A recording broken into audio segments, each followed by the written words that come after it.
মন্ত্রীর স্বামীর ওপর হামলা, লাঠির ঘায়ে গুরুতর জখম মন্ত্রীর স্বামী। অভিযোগের তীর বিজেপির দিকে, অভিযোগ অস্বীকার বিজেপির। রাজ্যের খাদ্য সরবরাহ দপ্তরের রাষ্ট্রমন্ত্রী জ্যোৎস্না মান্ডির স্বামীর ওপর হামলা ও মারধরের অভিযোগ উঠল বিজেপির বিরুদ্ধে। গতকাল রাতে মন্ত্রীর স্বামী তুহিন মান্ডির ওপর হামলার অভিযোগ ওঠে বাঁকুড়ার খাতড়া বাজারে। ঘটনায় অভিযোগের আঙুল উঠেছে বিজেপির দিকে। ঘটনায় 6 বিজেপি কর্মীকে গ্রেপ্তার করেছে খাতড়া থানার পুলিশ।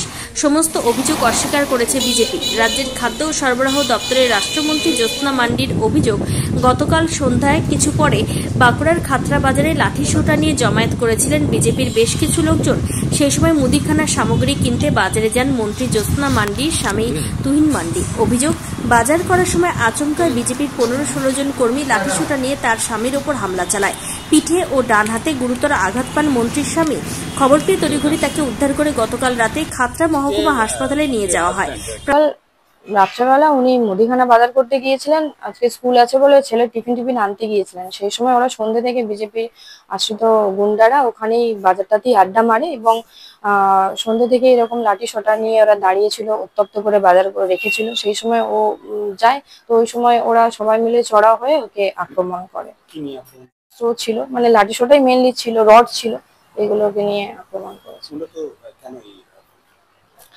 যাই না, ওরা বিজেপি, আমরা তৃণমূল, বিভিন্ন সময় আমি দেখেছি যে একটা খাতটাকে এতদিন ধরে শান্ত করে রেখেছি।